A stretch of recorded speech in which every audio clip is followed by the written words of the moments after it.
So hello and welcome all of you उड़ान IAS academy के e learning platform में आप सभी का स्वागत है। आज के इस वीडियो में हम आगामी जो आपकी सीजी व्यापम की परीक्षाएं हैं, साथ ही एक जो महत्वपूर्ण परीक्षा होने वाली है महिला पर्यवेक्षक की, उसमें आने वाले अंग्रेजी के पाठ्यक्रम से संबंधित 50 एमसीक्यू के पूरे कलेक्शन पे क्या करेंगे, आज हम चर्चा करेंगे। तो आप सभी मेरे साथ इस एमसीक्यू सीरीज में बने रहिए।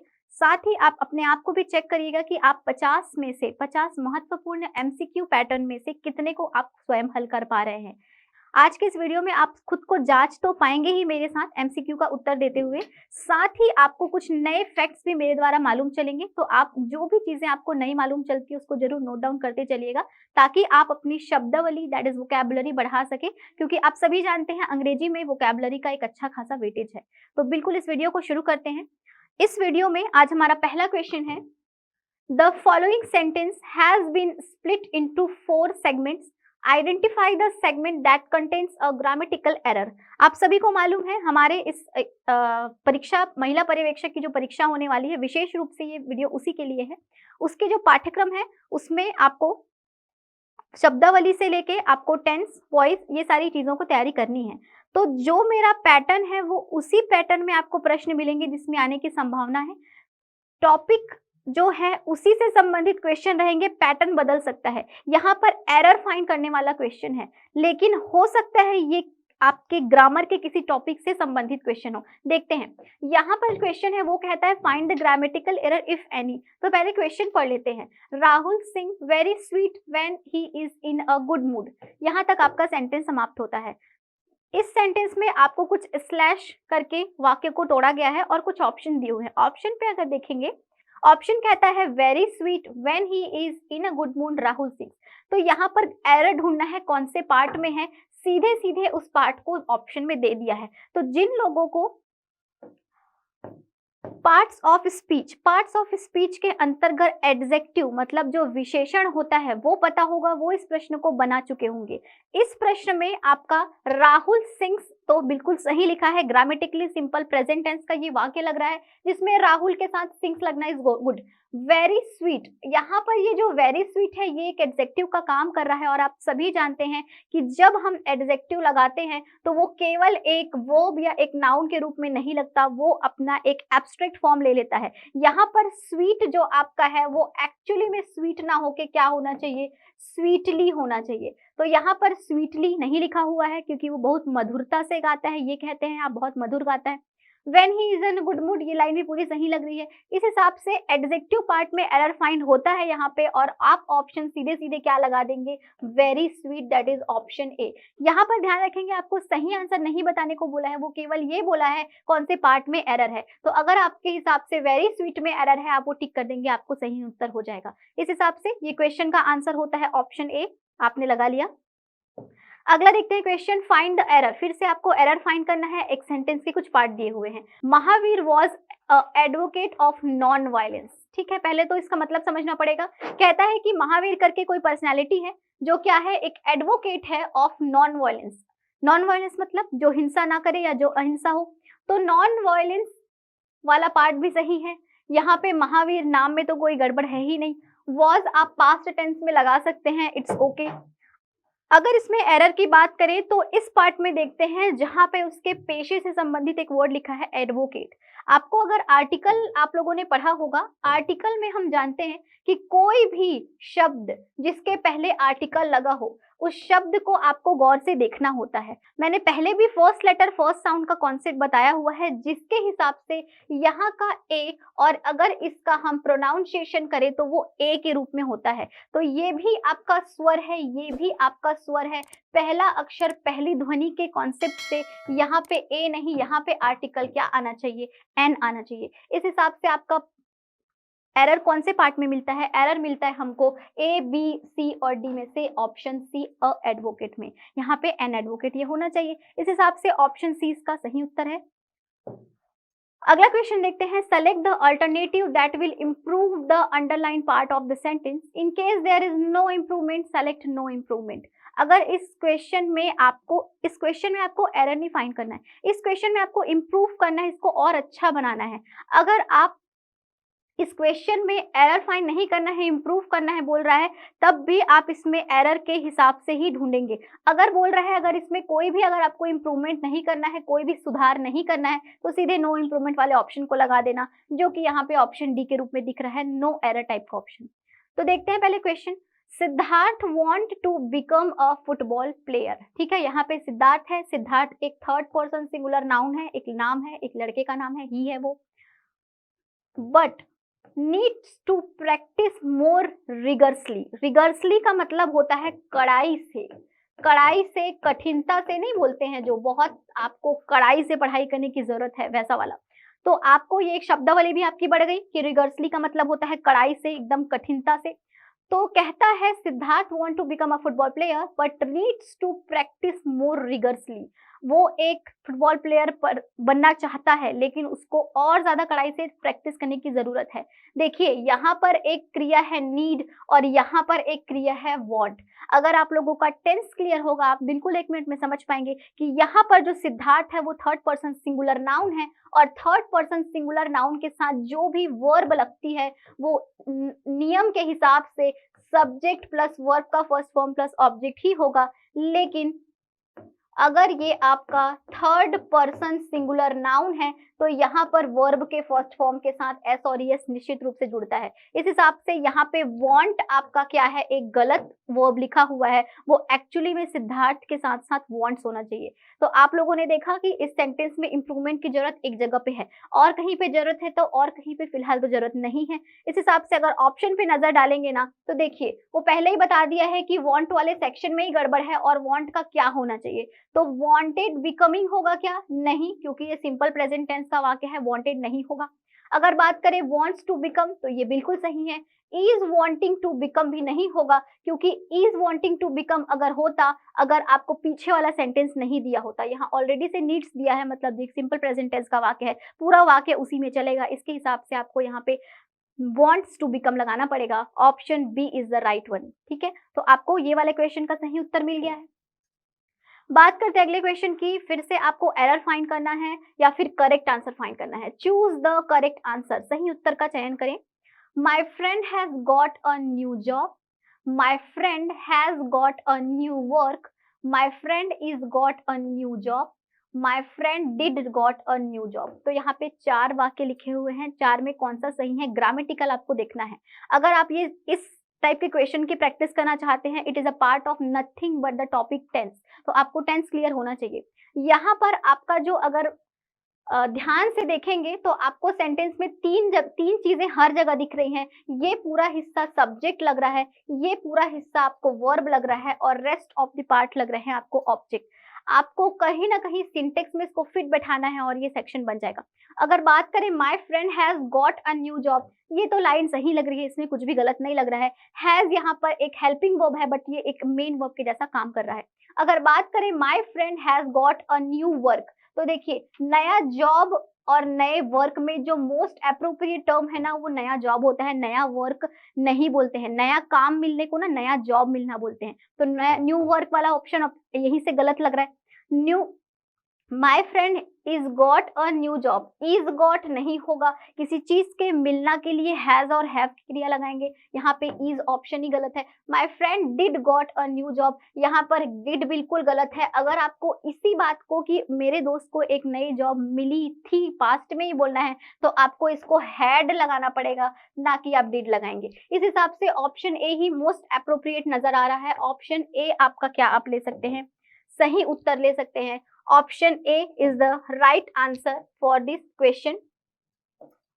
ऑप्शन ए मेरा क्या होता है, सही उत्तर होता है my friend has got a new job, मेरे दोस्त को एक नई जॉब मिली है, ये आपका एक सही उत्तर होता है। अगर बात करें अगले क्वेश्चन की, चूज द करेक्ट सेंटेंस, एक करेक्ट सेंटेंस चारों में से ढूंढ के निकालेंगे आप। Do you like a glass of water, would you like a glass of water, would you like the glass of water, या do you like the glass of water. तो यहाँ पर कुल मिला के आपको किसी को एक गिलास पानी पूछना है, जिसका एक सही उच्चारण क्या होता है।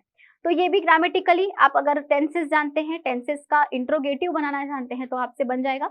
यहाँ पर अगर बात करूं सबसे परफेक्ट कौन सा होना चाहिए, तो परफेक्ट सबसे होता है आपका would you like a glass of water. Would say आप शुरू करते हैं। अगर आप किसी को आस्क करते हैं, सीख करते हैं कि सामने वाला कुछ चाहता है क्या, तो उसके लिए हम वुड का इस्तेमाल करते हैं। डू यू का इस्तेमाल गलत नहीं है, लेकिन अच्छी अंग्रेजी मॉडर्न इंग्लिश में आप वुड के साथ सेंटेंस को शुरू करते हैं। जैसे कि हम किसी को घर आने से पूछते भी हैं, would you like to take some tea और कॉफी, इस टाइप का, तो आप यहाँ पर वुड से बोलेंगे। लेकिन वुड में भी दो ऑप्शन है, would you like a glass of water, would you like the glass of the water. तो यहाँ पे अ glass of water is the most appropriate, क्योंकि आप किसी को भी एक गिलास पानी पूछते हैं हिंदी में, तो यहाँ पर a glass of water is the right one.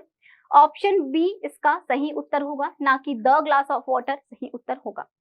अगला क्वेश्चन अगर देखें, correct the sentence if necessary. Sentence को सही करिए अगर जरूरत है तो। यहाँ पर दिया है measles is a dangerous disease. ठीक है, तो ये मीजल्स रोग के बारे में बोलता है कि ये एक डेंजरस डिसीज है क्या, और चार आपको ऑप्शन दिख रहे हैं। आपके चार ऑप्शन में अगर आपको इस सेंटेंस को करेक्ट करना है तो वो टिक लगा सकते हैं, अदरवाइज आप no, none of the above लगा सकते हैं। Measles is a dangerous disease आपका सेंटेंस है मुख्य। ऑप्शन अगर बात करेंगे तो measles is a dangerous disease एक ऑप्शन एज इट इज दिया हुआ है। Measles are a dangerous disease second option दिया हुआ है। तो यहाँ पर इज है, यहाँ पर आर्क है, फर्क केवल यही है। एक बात करें तो कहता है ए और बी, मतलब दोनों ही आपके ऑप्शन सही है, बोलता है ये इज भी लगा लो, आर भी लगा लो। और लास्ट बोलता है नन ऑफ द अबव, मतलब ऊपर में से कोई भी करेक्ट नहीं है, ऐसा बोलना चाहता है। तो देखिए, मीजल्स एक रोग है, अभी आप लोग पढ़ने भी वाले हैं, महिला पर्यवेक्षक के जो मेरे फ्रेंड्स हैं, कि आप लोग मुख्य बहुत सारी बीमारियों के बारे में पढ़ने वाले हैं जो बच्चों में होती हैं। तो यहाँ पे मीजल्स भी एक रोग है जो होता है, कुछ इस तरीके से दिखता है, शरीर में चकत्ते आ जाते हैं। तो मीजल्स जो रोग है ना, उसको असल में ना बोला ही मीजल्स जाता है, ये कोई प्लूरल फॉर्म नहीं है, है ना, ये कोई प्लूरल या बहुवचन फॉर्म नहीं है, उसका नाम ही मीजल्स रोग होता है, मीजल्स रोग। इसीलिए यहाँ पे मीजल्स प्लूरल लगते हुए भी क्या होता है, सिंगुलर टर्म होता है। और यह एक गंभीर बीमारी है या खतरनाक बीमारी है, ये बोलने के लिए हमको यहाँ पे इज लगाना पड़ेगा, ना कि क्या लगाना पड़ेगा, आर। आर आप नहीं लगा सकते क्योंकि are generally plural verbs, plural nouns के साथ इस्तेमाल होता है, बट मीजल एक रोग का नाम है और वो एक सिंगुलर नाउन है। इस हिसाब से ऑप्शन ए बिल्कुल सही है, बी तो गलत ही है। ए और बी दोनों सही है, लगा ही नहीं सकते क्योंकि हमको पता है ऑप्शन बी तो गलत हो गया है। नन ऑफ द अबव भी इसका ऑप्शन नहीं होगा क्योंकि ऑप्शन ए ही क्या है, सही है। इस हिसाब से दिया हुआ वाक्य पूरी तरीके से सही था। तो देखिए, ये आपका केवल नॉलेज चेक करता है कि आप इस एम आर को लगाने में संभव है, सक्षम है कि नहीं, और कोई बात नहीं है। तो ऑप्शन ए ही क्या है, इसका सही आंसर है। बात करते हैं अगले क्वेश्चन की, correct the sentence if necessary. अगर वाक्य में जरूरत है तो सेंटेंस को क्या करिए, करेक्ट करिए। Neither John nor Peter took their food. इस वाक्य में अगर कोई गलती नजर आ रही है तो ठीक करना है, नहीं नजर आ रहा है तो हमको फिर से क्या लगा देना है, नन ऑफ द अबव, मतलब आपका वाक्य तो क्या है, सही है बोल देना है। कहता है neither nor John Peter took their food. अगला कहता है neither John nor Peter took his food. यहाँ पर हीज का फर्क है, यहाँ पर आपको फर्क क्या है, नीदर नॉर साथ में देके बाकी चीजें इधर दे दिया है। Neither John nor Peter took their food, एक ऑप्शन तो सेम टू सेम क्वेश्चन जैसा ही दिख रहा है, और एक हुआ है नन ऑफ द अबव। यहाँ पर जो आपका क्वेश्चन है ना, वो एक कंजंक्शन से संबंधित है जो कि है आपका नीदर नॉर। इसका मतलब होता है, अगर नीदर टी नॉर कॉफी अगर आप कहते हैं, मतलब आप ना तो चाय लेंगे ना ही कॉफी लेंगे, मतलब दोनों में से कुछ नहीं। देखिए, यहाँ पर एक बात कर रहा है जॉन की, एक बात कर रहा है पीटर की, दोनों ही आपको थर्ड पर्सन सिंगुलर नाउन लग रहे हैं, कहीं ना कहीं दो लड़कों के क्या लग रहे हैं, नाम लग रहे हैं, मेल मैस्कुलर पर्सनैलिटी के नाम लग रहे हैं। ये जॉन भी एक ही पर्सनैलिटी है, ये पीटर भी एक ही पर्सनैलिटी है। दोनों ने अपना खाना नहीं लिया, न तो जॉन न ही पीटर ने अपना खाना लिया। इंडिविजुअल दोनों के लिए ये बात बोली जा रही है कि दोनों ने अपना अपना खाना नहीं लिया, तो यहाँ पर देयर लगना गलत है। फर्स्ट रूल नंबर 1, अगर यहाँ पे दोनों ने अपने अपने की बात की जा रही है, न तो ये न तो वह, तो यहाँ पर उनके वर्ड नहीं आएगा, अपना वर्ड आएगा। मैं क्या कहना चाहती हूँ, न जॉन न पीटर ने उनका खाना लिया, गलत आंसर है ये। सही होना चाहिए, न तो जॉन न पीटर ने अपना खाना लिया, और उस अपने के लिए आपको पता है, उस अपने के लिए यहाँ पे ही आपको एडजेक्टिव प्रोनाउन क्या लेना पड़ेगा, हीज वर्ड लेना पड़ेगा। एडजेक्टिव प्रोनाउन समझते होंगे, सर्वनामिक विशेषण। तो ये आपका जो है हीज वर्ड यहाँ पे सही उत्तर है। अगर हीज वाला ऑप्शन देखें तो ऑप्शन बी बिल्कुल हीज वाला है। Neither John nor Peter took his food, दोनों ने अपना अपना खाना नहीं लिया, ये इसका सही उत्तर होता है। मीन्स ऑप्शन ए तो ग्रामेटिकली गलत था, ऑप्शन बी तो सेम था जो कि ऐसे ही गलत है। ऑप्शन डी नहीं लेना क्योंकि ऑप्शन हमको सही क्या मिलने वाला है, ऑप्शन बी। इस हिसाब से आप ऐसे अप्रोच के साथ क्वेश्चंस को क्या करेंगे, सॉल्व करेंगे। अगला क्वेश्चन देखते हैं, correct the sentence if necessary. पहले पूरे करेक्शन वाले सेंटेंसेस को मैंने लिया हुआ है, करेक्शन वाले क्वेश्चंस देख लेते हैं। कहता है करेक्ट करिए अगर जरूरत है तो। देखते हैं, her self did everything, her self did everything लिख रहा है यहाँ पे। तो सबसे पहले आपको पता है किसी भी सेंटेंस में कितने पार्ट होते हैं, 3 पार्ट होते हैं। SVO सब्जेक्ट वर्ब ऑब्जेक्ट, ये सिंटेक्स होता है। अगर बात करें 4 ऑप्शन की तो देखते हैं ये सेंटेंस अगर सही है तो उसी को लगा देंगे, अगर गलत है तो सही वाला लगाएंगे। Her self did everything, first option तो सेम टू सेम लिख दिया है। शी डिड एवरीथिंग, ये एक ऑप्शन दूसरा दे दिया है। ए एंड बी दोनों सही है बोलता है, या तो ऊपर का कोई सही नहीं है बोलता है। तो देखते हैं, चूंकि आप लोगों को ये पता होना चाहिए कि सब्जेक्ट वर्ब और ऑब्जेक्ट में ये जो सब्जेक्ट होता है वो 7 मुख्य सब्जेक्ट, 7 मुख्य कर्ताओं से ही आता है। जैसा कि I, we, you, he, she, it, और क्या आ सकता है, दे आ सकता है। अगर बात करूं मैं यहाँ पहले से डले हुए हर सेल्फ की, तो ये जो हर सेल्फ है ना, ये एक क्या है पता है, ये एक रिफ्लेक्सिव प्रोनाउन है। जिन लोगों ने संज्ञा सर्वनाम को पढ़ के खत्म कर दिया होगा वो समझ पा रहे होंगे। रिफ्लेक्सिव प्रोनाउन मतलब कि herself, himself, myself, our self, ये बोलते हैं ना, ये वाला। तो यहाँ पर रिफ्लेक्सिव प्रोनाउन कभी भी सब्जेक्ट के शुरुआत में सीधे सीधे नहीं आ जाता है, वो कहाँ आता है, वो ऑब्जेक्ट के स्थान पे आता है। दैट्स वाई यहाँ पर हर सेल्फ डिड एवरीथिंग तो गलत ही है, क्वेश्चन ही मतलब सेंटेंस गलत दिया है। नन ऑफ द अबव और ऑप्शन सी लगेगा ही नहीं, एक ही ऑप्शन सही है यहाँ पे, शी डिड एवरीथिंग। यहाँ पे ये शी है वो बिल्कुल सब्जेक्ट के स्थान पे मौजूद हो सकता है, उसने सब कुछ स्वयं किया या उसने सब कुछ कर लिया। तो यहाँ पर आपका she did everything was the most perfect answer for this question, option B इसका उत्तर आप लेंगे। तो इस तरीके के बहुत आसान आसान से प्रश्न है, थोड़ा सा ट्रिकी हो सकता है, कॉन्सेप्चुअल है सारे। अगर आपको पार्ट्स ऑफ स्पीच और अगर आपको टेंस, वॉइस, ये सारी चीजें क्लियर है तो आपका बहुत आसान होने वाला है ग्रामर पोर्शन बनाना। तो इस तरीके से यहाँ तक का प्रश्न आप लोगों ने देखा। अगला क्वेश्चन आ गया है, कहता है एंटोनियम ऑफ इम्पेरिल। देखो यहाँ पर ये क्वेश्चन कहता है एंटोनियम, मतलब एंटोनियम का मतलब क्या होता है, विपरीत शब्द। विपरीत शब्द पूछ रहा है, मतलब कहीं ना कहीं ये आपके वोकैबुलरी पार्ट से आ गया है। वोकैबुलरी का मतलब समझते ही होंगे, शब्दावली, अंग्रेजी की शब्दावली। हमारे सिलेबस के 2 भाग हैं, एक भाग जिसमें ग्रामर पढ़ना है, एक भाग जिसमें वोकैब पढ़ना है। वोकैब का वाला क्वेश्चन आ गया है। इस पोर्शन को बहुत ध्यान से देखिएगा, अगर बना पा रहे हो तो बहुत अच्छी बात है, जो नहीं बना पा रहा है, इस एक प्रश्न के अंदर आपको 5 नए शब्द सीखने को मिलेंगे। बहुत ध्यान से देखिएगा, लास्ट तक है ये वाले सारे क्वेश्चन के पैटर्न। तो एंटोनियम शुरू हुआ है, एंटोनियम में से देखते हैं। कहता है इम्पेरिल का आप विपरीत बताइए।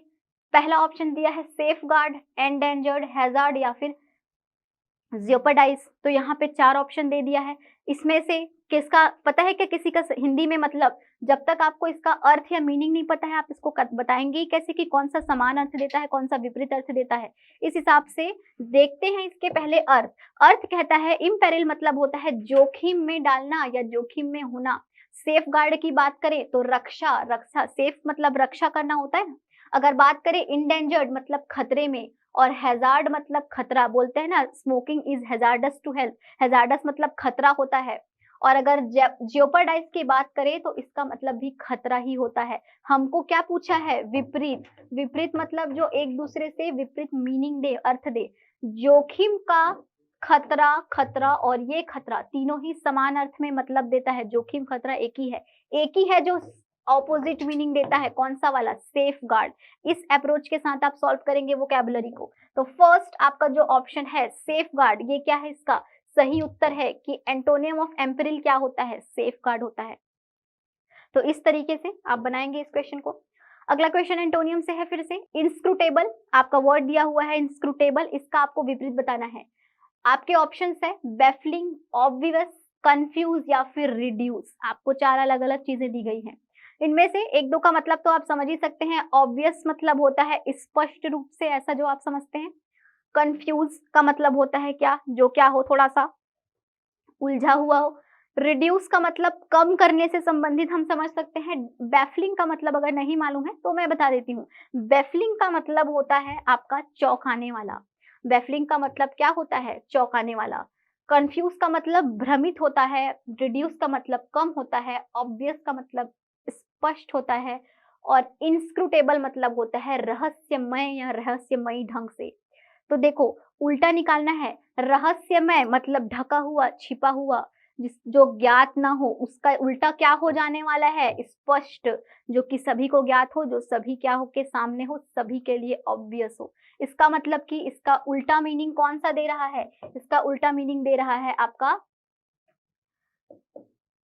इसका उल्टा मीनिंग आपका दे रहा है, इंस्क्रूटेबल का उल्टा मीनिंग देने वाला शब्द है ऑब्वियस। तो इसका सही उत्तर होगा ऑब्वियस। आपको विपरीत निकालना है। तो इस तरीके से ये बहुत इंपॉर्टेंट पैटर्न के प्रश्न है। एक प्रश्न में आपको 5 नए शब्द सीखने को मौका मिल रहा है। बिल्कुल अच्छे से इसको नोट डाउन करते चलिएगा। अगला क्वेश्चन देखते हैं। Antonym of rabid. Antonym of rabid पूछता है। Options are frantic, sober, chaos या फिर वल्गर। यहाँ पे रैबिड का मतलब पहले पता होना चाहिए, तब आप इसका उल्टा बता पाएंगे। इनमें से जो भी आपको पता है उनका आप पहले तो आप मतलब सोच लिए क्या जानते हैं। सोबर का आई थिंक मतलब कुछ लोग जानते होंगे, सिंपल सोबर ऐसा बोलते हो आप लोग, है ना, शांत ऐसा टाइप सा वो चीज। अगर वल्गर की बात करें तो अशिष्ट, ये होता है इसका मतलब। अगर बात करें दो और नए शब्दों की, तो रैबिड का मतलब एक्चुअल मीनिंग इसका होता है पागल। पागल या उत्तेजित भी बोलते हैं कई बार। अगर फ्रेंटिक की बात करें तो इसका मतलब भी उत्तेजित है। दोनों कहीं ना कहीं सेम मीनिंग देंगे। अगर सोबर की बात करें, इसका मतलब होता है शांत, शांत या फिर गंभीर कभी कभी बोलते हैं इसको। अगर चाओस की बात करें तो अराजकता, है ना, शोर शराबा टाइप सा। और अगर वल्गर की बात करें तो अशिष्ट या अश्लील इसका मतलब है। तो यहाँ पर जो पागल है ना, उसका ऑपोजिट एक ही मतलब दे रहा है, सोबर। या फिर जो बहुत उत्तेजित और बहुत उग्र है, उसका उल्टा क्या हो सकता है? सोबर या शांत। इसलिए आपका सही उत्तर क्या होने वाला है? रेबिड का उल्टा सही उत्तर होने वाला है सोबर। इस तरीके से आप क्या लगाएंगे? इसका एंटोनियम लगाएंगे। तो ये आपका सही उत्तर है ऑप्शन बी। अगला क्वेश्चन देखते हैं। Antonym of Rivinus. देखो, रेविनस का मतलब पता होने से ही इसका उल्टा बताएंगे, नहीं पता है तो ऑप्शन एक बार देख लेते हैं। Greedy, very hungry. हंग्री का मतलब तो कहीं ना कहीं आप जानते हैं, हंग्री मतलब तो भूख होता है, ठीक है, भूखा।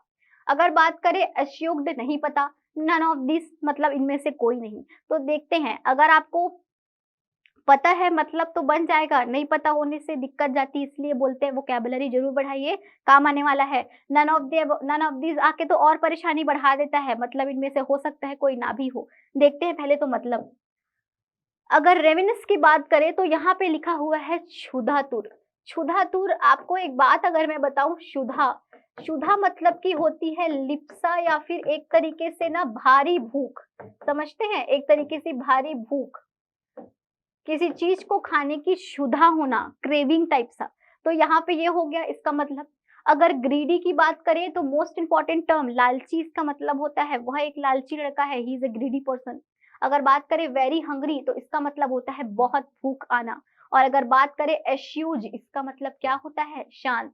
तो अब आप बताइए, शुद्धातुर का ऑपोजिट मीनिंग कौन देता है? शुद्धातुर, शुद्ध धन आतुर, हिंदी समझते होंगे। खाने को आतुर, खाने को बहुत ज्यादा ललायित इंसान, उसका उल्टा कौन सा होने वाला है? एस्यूज होने वाला है, जो क्या हो? बहुत शांत हो। तो इस हिसाब से आपको कौन सा सही लग रहा है? रेविनस का सही उत्तर लग रहा है यहाँ पे एस्यूज, जो बहुत ज्यादा क्षुधा को आतुर हो, खाने को आतुर हो, उत्सुक हो, ललायित हो, उसका उल्टा क्या? एस्यूज, जो कि क्या हो? शांत हो। तो यहाँ पर सही उत्तर है आपका एस्यूज्ड। रेवेनस का अगर समानार्थी बोले ना तो ग्रीडी भी बोल सकते हैं, लालची, ठीक है। अगर बात करें अगले क्वेश्चन की, तो नेक्स्ट क्वेश्चन कहता है correct the sentence if necessary. फिर से करेक्ट करना है सेंटेंस को, देख लेते हैं। आई एंड जिमी वेंट होम, ठीक है, आई एंड जिमी वेंट होम मतलब दो दोस्त हैं, अपने बारे में बात कर रहे हैं कि आई एंड जिमी मतलब मैं और जिमी घर गए। वेंट होम वर्ब का सेकंड फॉर्म पास्ट टेंस हो जाता है। आई एंड जिमी वेंट होम, ये सही सेंटेंस है क्या? ये पूछता है। Jimmy and I went home, देखो इसके सीक्वेंस को बदल दिया है वो, और कुछ भी फर्क नहीं है। ए एंड बी दोनों ही सही है, क्या पूछता है? या नन ऑफ द अबव। आप लोगों को क्या लगता है इसका आंसर क्या होना चाहिए? इसका सही उत्तर आई एंड जिमी वेंट होम नहीं होगा, ये एक्चुअली सिक्वेंशियली गलत है। अगर आपको कर्ता, देखो मैंने बोला है शुरू से, सबसे पहले आप एसवीओ फाइंड किया करिएगा। एसवीओ सब्जेक्ट में यहाँ पे मैंने बोला था थर्ड पर्सन सिंगुलर नाउन होता है, ही शी इट दे कुछ भी होता है। यहाँ पे तो दो सब्जेक्ट दिया हुआ है, सब्जेक्ट वन और क्या दिया हुआ है, सब्जेक्ट टू।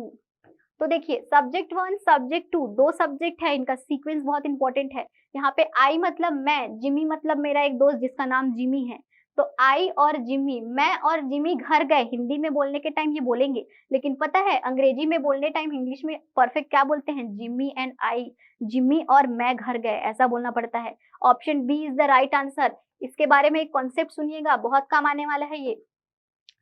जब भी आपको ऐसा सिचुएशन आएगा तो इस नियम को याद रखिएगा। कौन सा नियम, 2-3-1, कौन सा नियम, 2-3-1, 231, 2-3-1, जैसे भी करके ध्यान रखिए।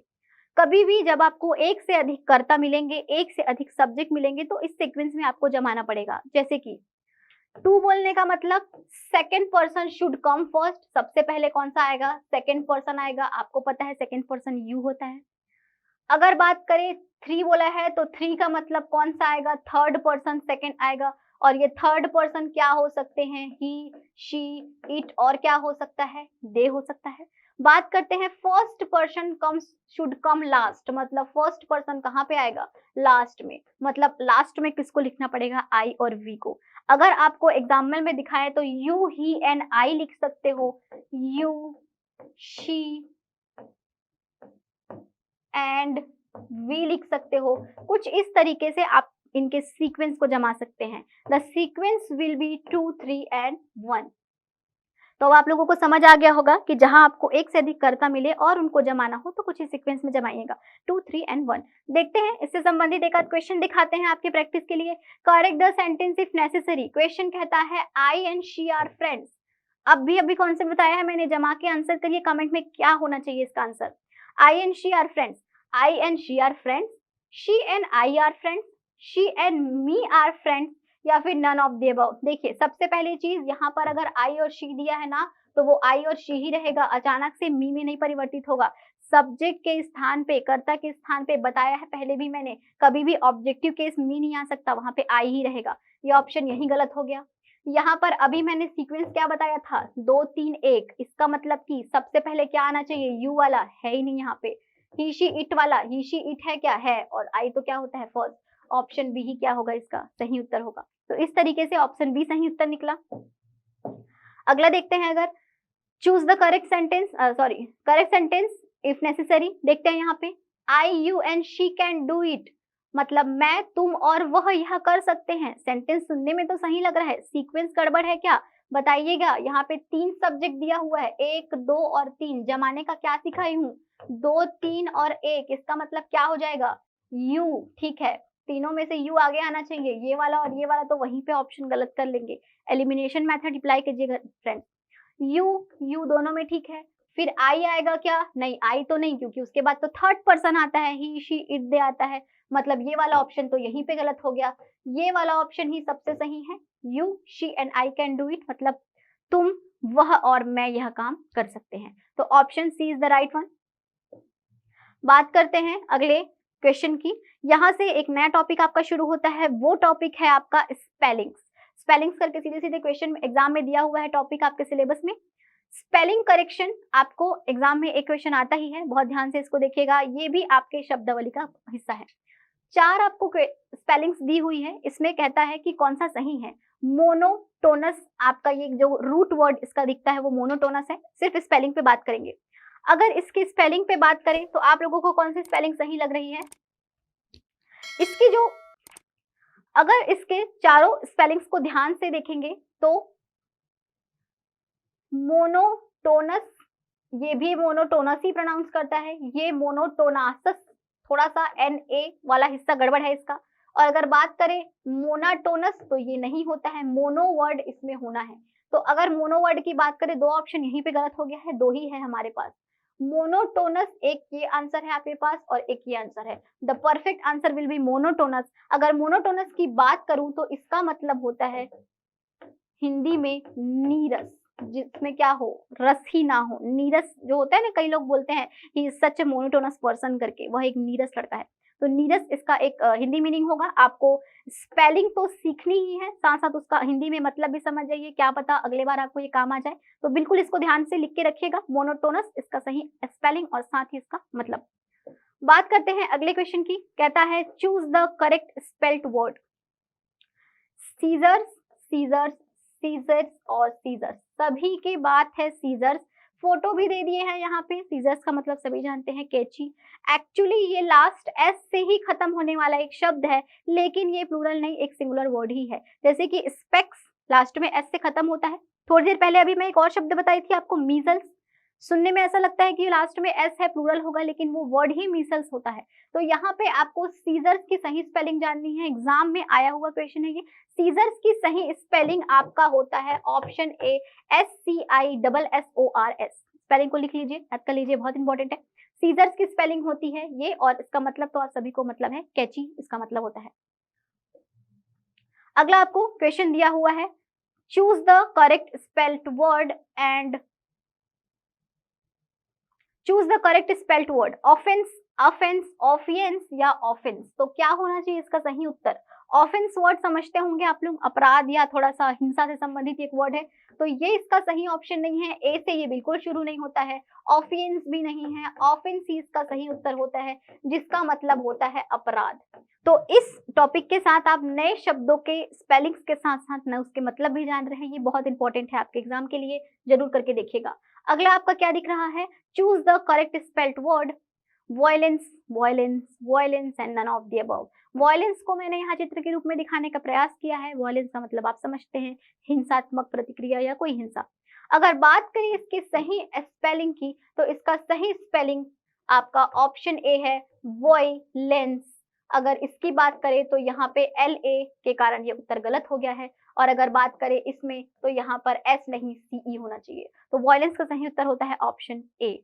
अगर बात करें last option none of this की, तो ये भी नहीं होगा, क्योंकि अपने को सही उत्तर मालूम चल गया है, ऑप्शन ए इसका सही आंसर होता है।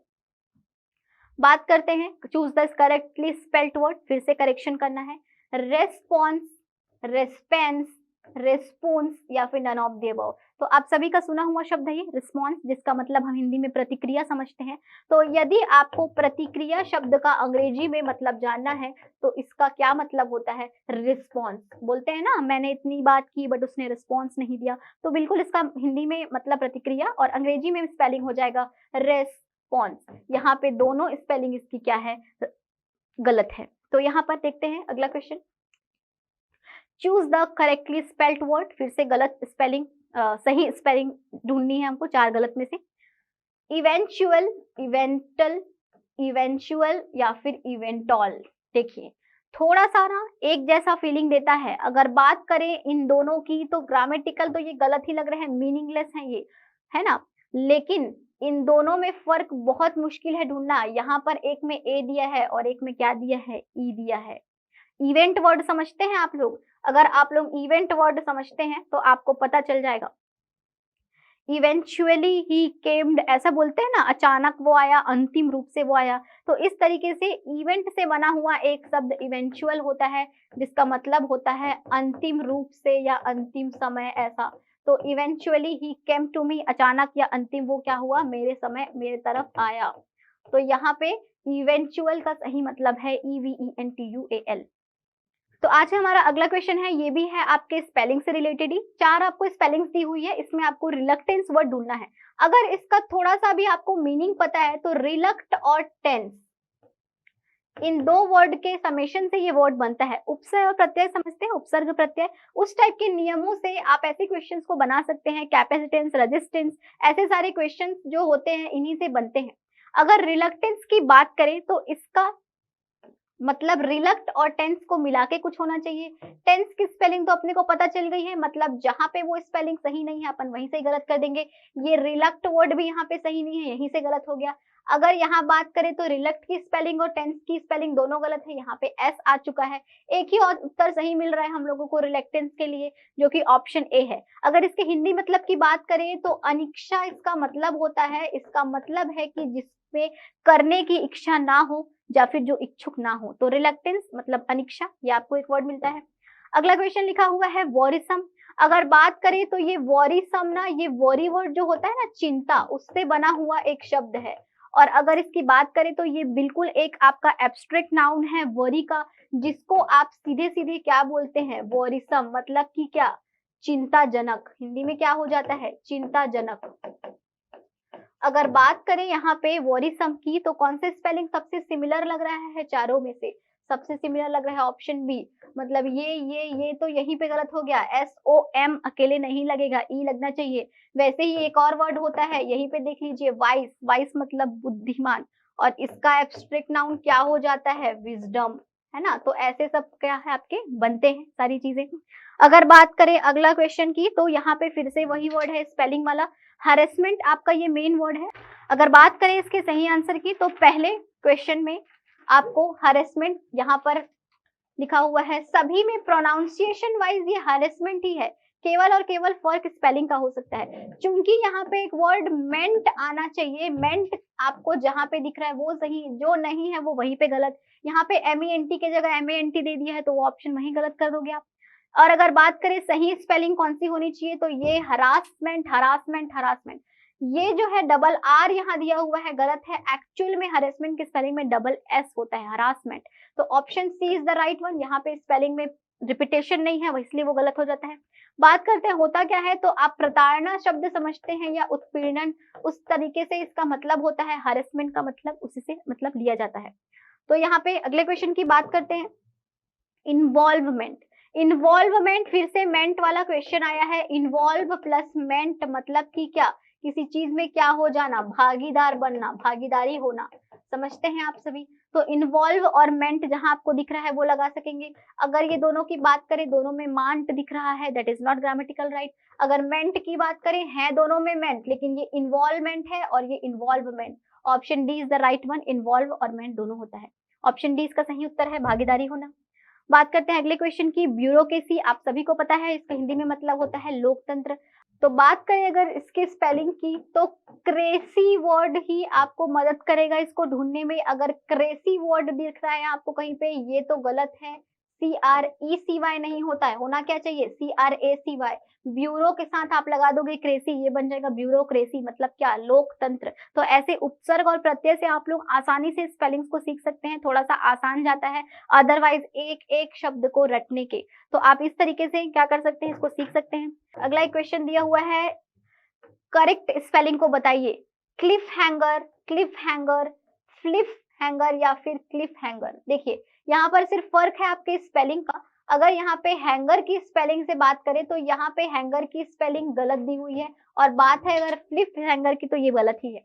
अगर यहाँ पे बात करें तो ये ऑप्शन हैंगर की स्पेलिंग ही गलत है। हैंगर की स्पेलिंग दोनों जगह सही है, बशर्ते यहाँ डबल एफ है और यहाँ पे क्या हो जाएगा, एफ है। इस हिसाब से जो डबल एफ है वही वाला सही होता है। अगर इसके मतलब की बात करें ना, तो अचानक से मोड़ आ जाना, लेकिन किसमें मोड़ आ जाना, किसी कहानी या किसी वृत्तांत में। कोई भी कहानी, कोई भी स्टोरी, वृत्तांत आप पढ़ रहे हैं, उसमें अचानक से कोई जो मोड़ आता है ना, ट्विस्ट बोल सकते हो, उस तरीके का आना को अंग्रेजी के एक शब्द में क्लिफ हैंगर बोला जाता है। Cliff hanger of the story, अचानक एक मोड़ आ जाना।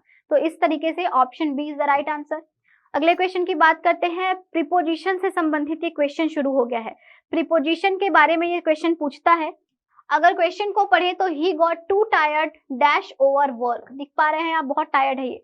तो he got too tired dash overwork because of overwork, because OFF overwork, on overwork या फिर for overwork। तो प्रीपोजिशन बहुत ही ज्यादा इससे क्वेश्चंस आते हैं एग्जाम्स में, एक से दो प्रश्न यहाँ से बनेंगे ही बनेंगे।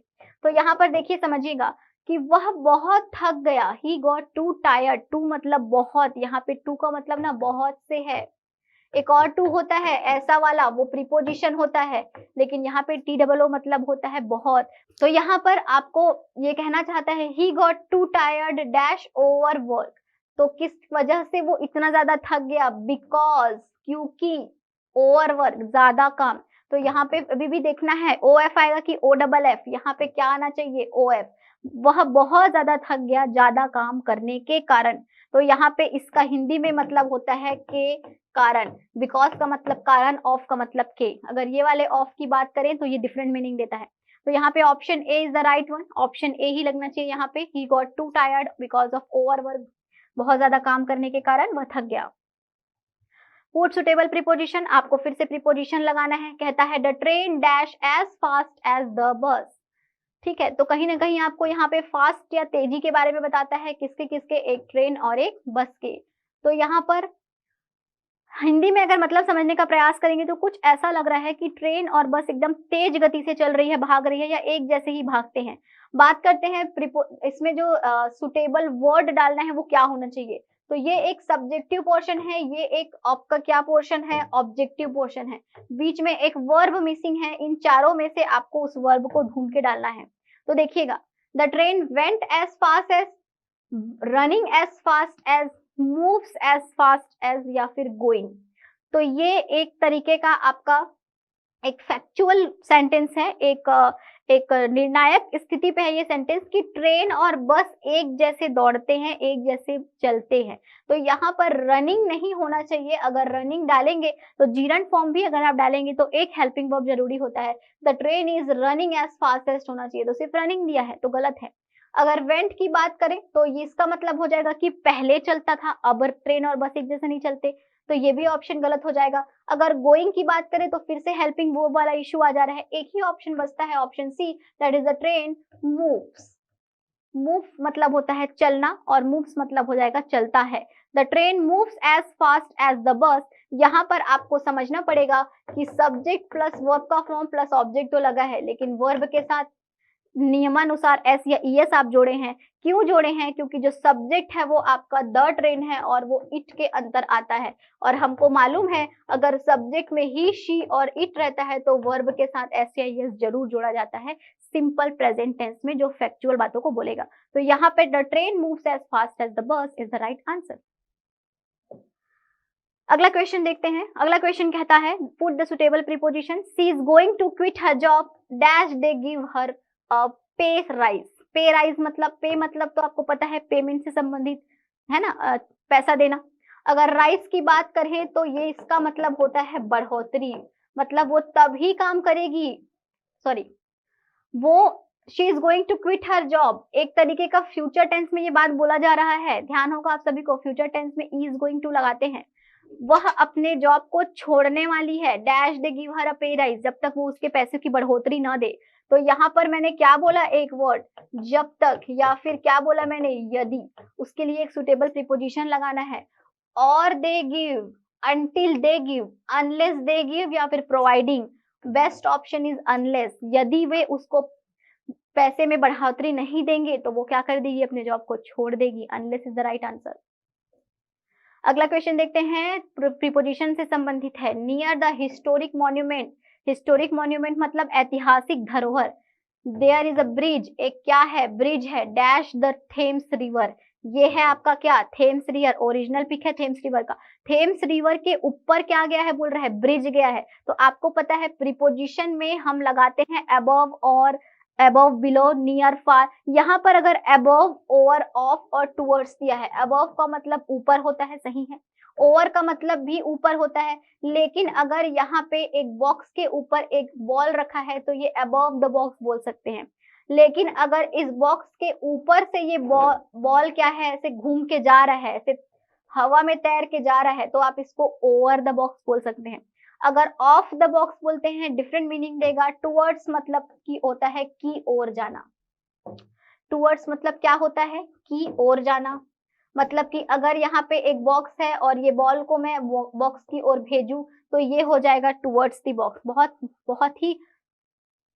बहुत ही इसमें अंतर समझने की जरूरत है, तभी ये बनेगा। तो यहाँ पर जब भी कोई चीज किसी को पार करते हुए जाती है, एक छोर से दूसरे छोर को जोड़ रही है या कनेक्ट कर रही है, तब आप क्या लगाते हैं, ओवर द ब्रिज। तो यहाँ पर near the historic monument there is a bridge over the Thames river is the right answer. अगला क्वेश्चन देखते हैं, सुटेबल प्रीपोजिशन ही लगाना है। Anya and Tania went shopping, दो लड़कियां हैं, दो सहेलियां हैं, शॉपिंग गई, but dash could not find anything they like. दोनों जगहों पे आपको कुछ वर्ड्स दिए हैं, उसको फिट करना है। They, those, they, them. Actually this is not a preposition, this is the suitable word. आपको क्या करना है, इस्तेमाल करना है। दोज, दे और दे। तो आप अपने हिसाब से सोच के बताइए कि आपको क्या लगता है यहाँ क्या होना चाहिए। Aniya and Tania went shopping, but दोनों एक साथ शॉपिंग है, but they could not find मतलब ढूंढ नहीं सके। कौन नहीं ढूंढ सके? आनिया एंड तानिया मिलके क्या कहलाएंगे? दे, मतलब क्या? वे। तो यहाँ पे आप क्या लगाओगे? दे लगाओगे। ऑप्शन में देखिए दे जहां जहां है वो ठीक है, दोज वाला ऑप्शन वहीं पे कट जाता है। Anything dash liked, anything dash liked मतलब जो वे चाहते थे। फिर से यहाँ पे मैंने एक शब्द बोला वे, और कौन चाहते थे? आनिया एंड तानिया, मतलब फिर से क्या हो जाएगा? दे लाइक्ड। तो यहाँ फिर से दोज नहीं लगेगा, देम नहीं लगेगा, क्या लगेगा? दे लगेगा। Very simple question. तो ऐसे जगहों पे आपको क्या इस्तेमाल करना है वो पूरे क्वेश्चन पे डिपेंड करेगा। यहाँ पर दो लोगों की बात की गई है, दैट्स वाई यहाँ पे आपने दे लिया है। अगर आप वहां पे एक लड़की की बात करती आप शी बोल सकते थे, लड़का की बात करता आप ही लिख सकते थे। जैसे भी क्वेश्चन देगा आप उस हिसाब से लगाएंगे। तो यहाँ पर सही उत्तर होता है ऑप्शन डी। अगला क्वेश्चन दिया हुआ है, डायरेक्शन दिया हुआ है, fill in the blanks with suitable preposition, preposition डालना है इसमें। क्वेश्चन कहता है normally he stays dash until 11 PM this days. 11 PM बोल दिया है, मतलब रात्रि के 12 बजे तक, 11 बजे तक की ये बात कर रहा है इन दिनों। और स्टेज के साथ कुछ प्रीपोजिशन लगाना है, ऑन, आउट, अप या फिर टू। तो आप सभी जानते हैं वेक अप एक क्रिया होती है, वेक अप का मतलब क्या? उठना। वैसे ही स्टेज अप भी होता है एक क्रिया, और स्टे अप का मतलब क्या होता है पता है? जागते रहना। क्या होता है? जागते रहना। तो यहाँ पे स्टेज अप, स्टे के साथ एस लगा है, सिंपल प्रेजेंट टेंस का नियम, और यहाँ पे क्या लग जाएगा? अप लग जाएगा। यहाँ पे क्या लग जाएगा? अप लग जाएगा। इस हिसाब से normally he stays up until 11 PM this days. Option C is the right one. Stay के साथ अप लगेगा, एक कंपाउंड वर्ब है वो, जहां क्रिया के साथ एक प्रीपोजिशन जुड़ा रहता है। अगला क्वेश्चन देखते हैं, डायरेक्शन दिया है, choose the correct preposition. Again you can use preposition. Mary passed me dash her bicycle. ठीक है, हो सकता है मैरी नाम की एक बच्ची है, पास्ड बाय, सॉरी पास्ड मी। पास का मतलब क्या होता है? पास, पास का मतलब होता है पार करना, और पास्ड मी बोल रहा है मतलब मैरी ने मुझे पार किया। डैश हर बाइसिकल, किस पे? अपने बाइसिकल पे। तो इस बाइसिकल के सामने आपको एक प्रीपोजिशन लगानी है। एट बाइसिकल, इन हर बाइसिकल, अबव हर या फिर ऑन हर। तो ऑब्वियस है ये बाइसिकल पर बैठी है। किस पे बैठी है? साइकिल पर बैठता है इंसान, इसीलिए यहाँ पे इन बाइसिकल तो नहीं लगता है। एट बाइसिकल भी नहीं लग सकता, पॉइंट ऑफ कोई भी ये प्लेस नहीं है। अगर बात करें अबव बाइसिकल तो लगेगा जरूर कि बाइसिकल के ऊपर बैठा गया है, लेकिन एक्चुअली जब हम किसी फ्लैट सरफेस के ऊपर किसी चीज के बारे में बात करते हैं ना, तो अबव नहीं लगाते, क्या है? On preposition. यहाँ पे लगना क्या चाहिए? On preposition. Mary passed me on her bicycle, Mary ने अपने साइकिल पर बैठकर मुझे क्या किया? पार किया। हो सकता है बाजू से क्या की गई होगी? ऐसे क्रॉस हुई होगी। ठीक है, तो ये इस तरीके से option D is the right answer. अगला क्वेश्चन है आपका सिनोनिम से। सिनोनिम की सीरीज शुरू होती है यहाँ से। तो सिनोनिम की सीरीज में आपको समानार्थी शब्द बताना है। सभी को पता होगा सिनोनिम्स का मतलब होता है समान अर्थ देने वाला शब्द, समानार्थी शब्द।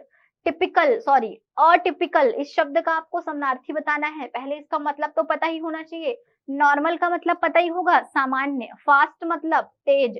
नॉट नॉर्मल मतलब जो सामान्य ना हो, और टाइपराइटर मतलब तो पता ही है, टाइप करने की डिवाइस। अगर बात करें एटिपिकल, इसका मतलब भी पता होना जरूरी है। इसका हिंदी में मतलब होता है असामान्य या अप्रातिनिधिक।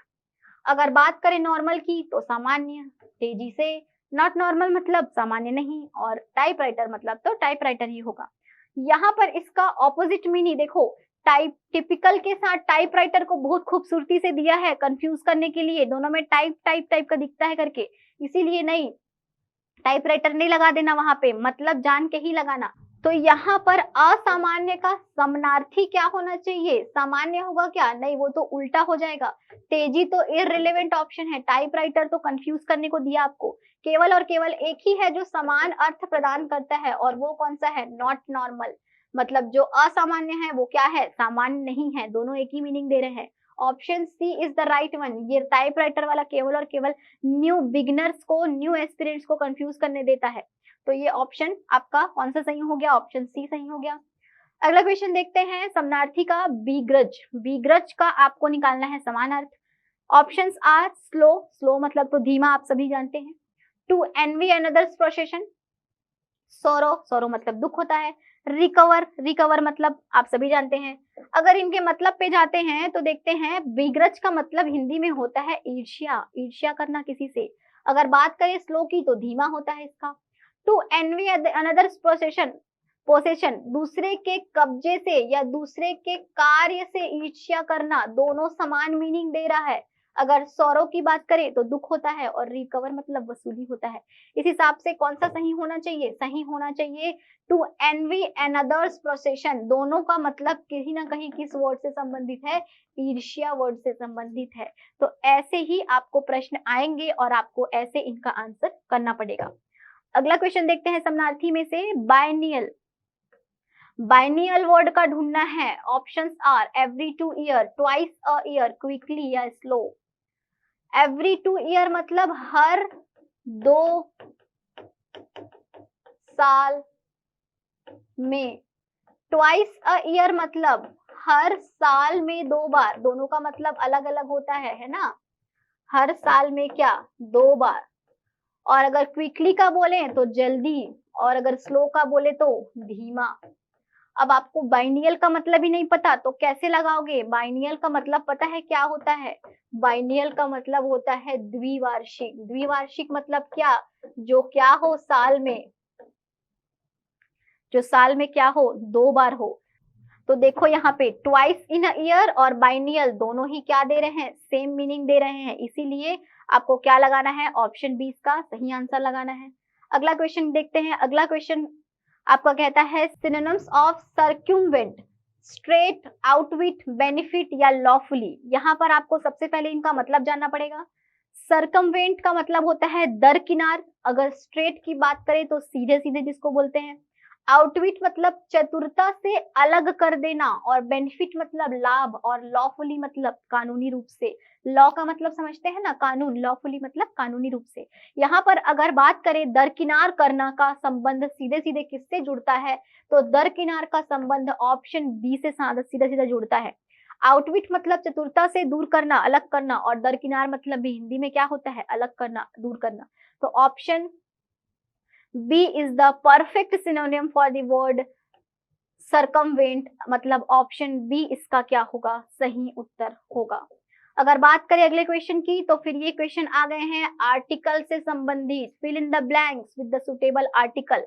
आर्टिकल समझते होंगे, ए एंड द के जोड़े को आर्टिकल कहते हैं, जिसमें से ये दोनों आपके इनडेफिनिट आर्टिकल है और ये कैसा आर्टिकल है? डेफिनिट आर्टिकल होता है। Dash oranges are grown in Nagpur. यहाँ पर ऑरेंजेस की बात की गई है। कौन सा आर्टिकल आएगा? कमेंट में उत्तर दीजिएगा। ए एंड द की नो आर्टिकल क्या आना चाहिए आपके हिसाब से? यहाँ पर ऑरेंजेस दिया हुआ है। ऑरेंजेस मतलब एक ऑरेंज की बात नहीं कर रहा है, कई सारे ऑरेंज एक साथ रखे हुए हैं उनकी बात कर रहा है। ग्रोन इन नागपुर मतलब नागपुर में उगते हैं, नागपुर में क्या होते हैं? इनकी फसल होती है। इस हिसाब से ऑरेंजेस आपका एक क्या है? प्लूरल वर्ड है, और नियम कहता है प्लूरल के साथ आप ए और एन नहीं लगा सकते। ये दोनों आर्टिकल सिंगुलर आर्टिकल है। यदि मैं बात करूं द की भी, तो द भी यहाँ पे आप पुट कर सकते हैं, लेकिन grammatically the oranges are grown in Nagpur कोई स्पेसिफिकली पर्टिकुलरली का रूल ही नहीं है कि जिसमें द ऑरेंजेस आप बोले। अगर आप बात करते हैं नो आर्टिकल की, तो best suitable answer for this question is no article.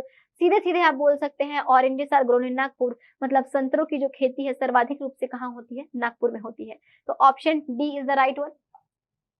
अगर बात करें अगले क्वेश्चन की, आर्टिकल पुट करना है। I gave dash 1 rupee coin to him. 1 रुपए का सिक्का दिया उसने। किसको दिया? हिम। और कितना दिया? 1 रुपी कॉइन। 1 रुपी कॉइन, 1 रुपए का सिक्का दिया। अ 1 रुपी, एन 1 रुपी, द 1 रुपी, या फिर नो आर्टिकल। तो सीधे सीधे इसमें नियम लगा दीजिए। 1 का ओ, और इसका प्रोनाउंसिएशन कैसा होता है? 1 के जैसा। ये क्या है? आपका स्वर है। ये क्या है? आपका व्यंजन है। स्वर व्यंजन के नियम से यहाँ क्या लगना चाहिए? अ लगना चाहिए। सिंगुलैरिटी के हिसाब से भी अ ही लगा है। मैंने उसे 1 रुपए का क्या दिया? सिक्का दिया। इस तरीके से यहाँ पे क्या लगना चाहिए? अ 1 रुपी कॉइन। अगला क्वेश्चन देखते हैं, आर्टिकल नहीं प्रीपोजिशन भरना है इसमें। ही वॉज बॉर्न डैश 10 जनवरी 2018। यहाँ पे बहुत आसान सा एक प्रश्न है, आपको 4 आर्टिकल में से, आपको 4 प्रीपोजिशन में से एक पुट करना है, विथ, बाय, इन और ऑन। आप लोगों को मैंने पहले भी बताया है, इन का इस्तेमाल हम लोग किस लिए करते हैं, इन का इस्तेमाल हम लोग मंथ, ईयर या फिर सराउंडेड चीजों के लिए करते हैं। अगर बाय की बात करें तो द्वारा के लिए करते हैं, विथ का हम लोग साथ के लिए या फिर के साथ के लिए करते हैं, ऑन का इस्तेमाल हम लोग स्पेसिफिक डे, डेट्स या फिर कोई दिवस को बताने के लिए करते हैं। क्योंकि यहाँ पे एक पूरे डेट को ही दे दिया गया है, यहाँ पे सीधे सीधे नियमानुसार आप आग बंद करके क्या लगा देंगे, ऑन। इसका मतलब होता है ही वॉज बोर्न ऑन 10 जनवरी 2018, वह 10 जनवरी 2018 को पैदा हुआ था। तो इस तरीके से इसका सही उत्तर होता है ऑप्शन डी, ऑन। अगले क्वेश्चन की बात करते हैं। क्वेश्चन कहता है प्रीपोजिशन पुट करिए, आई am shivering please switch dash the fan. देख पा रहे हैं फोटो में, शिवरिंग कर रहा है। शिवरिंग का मतलब क्या होता है, तो थर थर कांपना वर्ड समझते हैं आप लोग, थर थर कांपना या फिर थर थराना भी लिखा होता है कहीं कहीं। थर थर कांप रहा है, वो कांप रहा है मतलब ठंडी लगी है उसको तभी कांप रहा है, गर्मी से तो कांपेगा नहीं, तो ये ठंडी से कांप रहा है। Please switch dash the fan, fan का मतलब यहाँ पे क्या होता है, पंखा। फैन का मतलब है यहाँ पे पंखा, और पंखा को वो क्या करने बोल रहा है, पंखा के स्विच को। अब आदमी थर थर कांप रहा है ठंडी से, तो पंखा को क्या करना पड़ेगा, बंद करना पड़ेगा। तो ऑफ, ऑफ, ऑन या एट। ऑन तो बिल्कुल गलत है, ऑन तो कराएगा ही नहीं। एट भी इनअप्रोप्रिएट है। ये वाला ऑफ का मतलब होता है के लिए इस्तेमाल होता है, और अगर इस ऑफ की बात करें तो ये डेफिनेटली बंद के लिए इस्तेमाल होगा। यहाँ पे परफेक्टली फिट होता है O double F. I am shivering please switch off the fan. अगला क्वेश्चन देखते हैं, कहता है एप्रोप्रिएट प्रीपोजिशन लगाइए। देखते हैं, the father divided property equally dash his 4 sons. अपने 4 बेटे, कितने बेटे हैं उसके, 4 बेटे। यहाँ पे लगाना है एक preposition, within 4 sons, against 4 sons, among 4 sons या फिर बिटवीन 4 सन्स। देखिए, विद इन मतलब आपस में होता है, वो ऑप्शन लगेगा नहीं, बच्चों ने आपस में नहीं बांटा, पिता ने दिया। अगर अगेंस्ट करते हैं तो उनके विरुद्ध बांटा, तो ये भी एक गलत ऑप्शन होता है। अगर आप अमॉन्ग और बिटवीन में फंसते हैं ना, तो यहाँ पे सुनिएगा, बिटवीन और अमॉन्ग में बहुत स्लाइटली फर्क है। बिटवीन का इस्तेमाल हम 2 लोगों के बीच में अंतर बताने के लिए करते हैं, वहीं पे अमॉन्ग का हम लोग 2 से अधिक लोगों के बीच में बताने के लिए करते हैं। ये केवल 2 लोगों के बीच, between you and me only, ऐसा बोलते हैं ना। और अमॉन्ग कब करते हैं, जब 2 से अधिक लोग रहें। ये देखो कितने सारे हैं यहाँ पे। इस हिसाब से अमॉन्ग या बिटवीन में से क्या होना चाहिए, अमॉन्ग, क्योंकि यहाँ पे लड़कों की संख्या कितनी है, 4। तो the father divided the property equally among 4 sons, मतलब पिता ने अपनी संपत्ति को, जायदाद को 4 बेटों के बीच बराबर क्या कर दिया, बांट दिया। हिंदी में दोनों का अर्थ बीच ही होगा, 4 बेटों के बीच बांटा। अगर 2 होता तो बिटवीन 2 सन्स बोल देता, है ना, ऐसा होना है। अगला क्वेश्चन कहता है प्रीपोजिशन पुट करिए, we have no power dash death. Death मतलब क्या, मृत्यु। We have no power Hindi में होता है हमें कोई अधिकार नहीं, कोई शक्ति नहीं है, किसके ऊपर, मृत्यु पर या मृत्यु के ऊपर। होता है ना, हिंदी में एक कहावत है, मृत्यु पर कोई विजय प्राप्त नहीं कर सकता। यहाँ पर आप क्या बोल रहे हैं, मृत्यु पर। इस हिसाब से प्रीपोजिशन पुट करिएगा।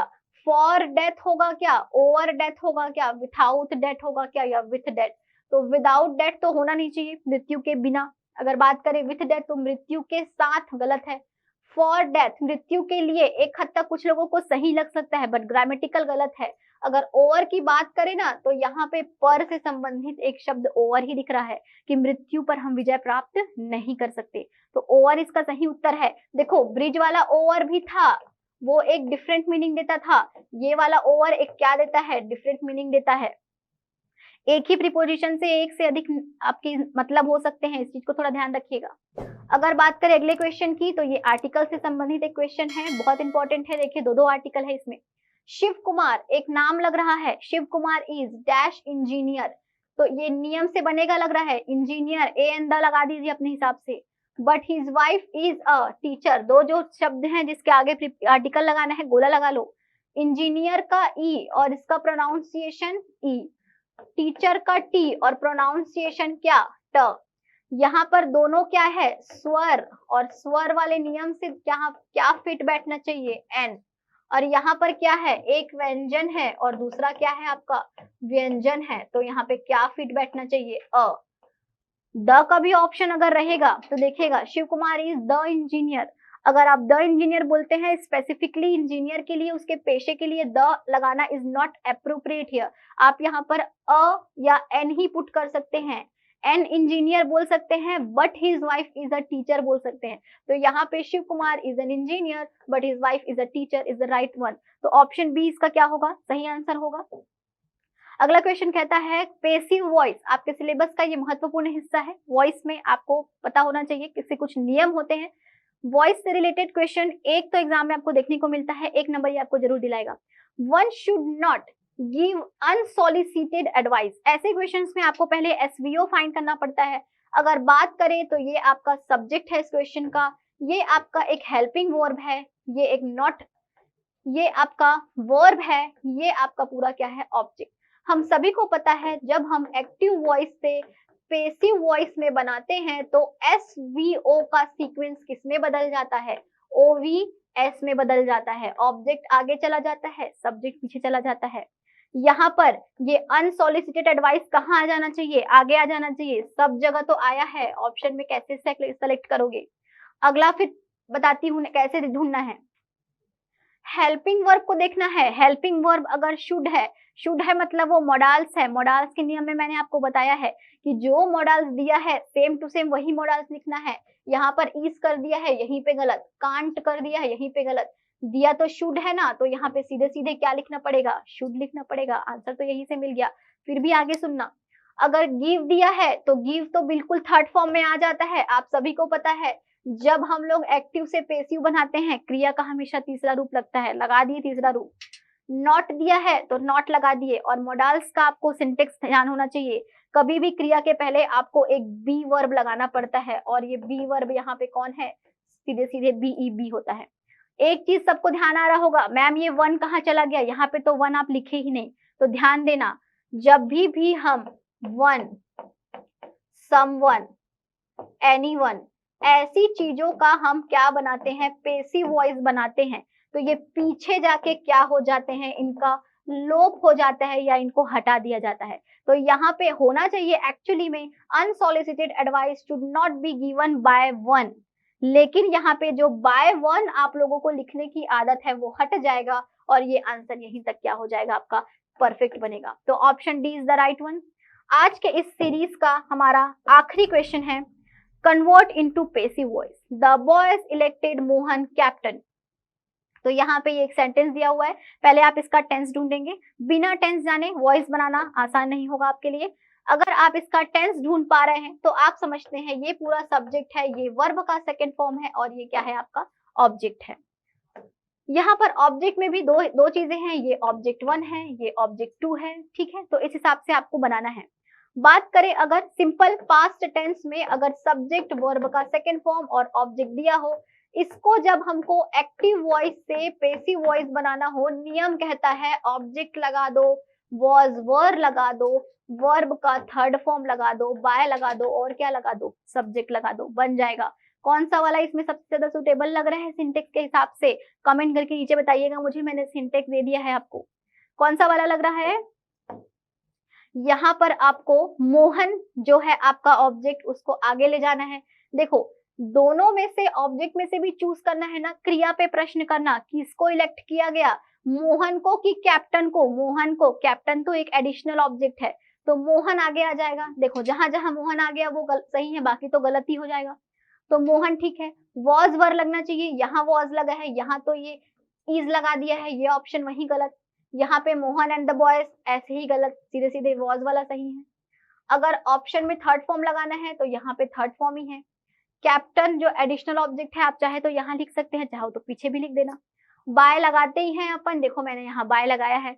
और सब्जेक्ट तो हमारा द बॉयज है, पीछे ऐसे ऐसे करके आ जाएगा। इस हिसाब से ये क्वेश्चन का सही उत्तर कौन सा हो गया? Option C. तो यहाँ तक डियर फ्रेंड्स हम लोगों ने 50 क्वेश्चन का बहुत बढ़िया महिला पर्यवेक्षक के लिए एमसीक्यू सीरीज सॉल्व किया है। उम्मीद है आप सभी को इससे बहुत मदद मिली होगी। तो आप सभी इस तरीके के और भी वीडियोस हमारे देखते रहिए। बहुत सारे और वीडियोस हम आपके लिए एमसीक्यू सीरीज के लेकर आने वाले हैं, जो एग्जाम के लिए बहुत ज्यादा इंपॉर्टेंट होने वाले हैं। साथ ही मैं ये भी बता दूं अपने फ्रेंड्स को कि हमें बहुत सारी डिमांड आ रही है मैराथन क्लासेस जो हमने एसआई के लिए लिया था, और साथ ही हम लोगों ने जो विभिन्न परीक्षाएं लेबर इंस्पेक्टर वगैरह हुए थे उसके लिए लिया था। मैराथन का जो लंबी श्रृंखला चलती है उसकी डिमांड आप लोगों के द्वारा आ रही है। तो बिल्कुल निश्चित रूप से हम महिला पर्यवेक्षक के लिए मैराथन क्लास का अरेंजमेंट बिल्कुल करने वाले हैं। इसीलिए आप सभी से मैं रिक्वेस्ट करूंगी कि चैनल को सब्सक्राइब करिए। सब्सक्राइब करने से होगा ये कि हमारी जो भी नोटिफिकेशन है वो आप तक तुरंत पहुंचेगी और आप उस चीज को ज्वाइन कर पाएंगे। तो इसलिए बने रहिए, हमारे साथ पढ़ते रहिए। तब तक के लिए थैंक यू सो मच।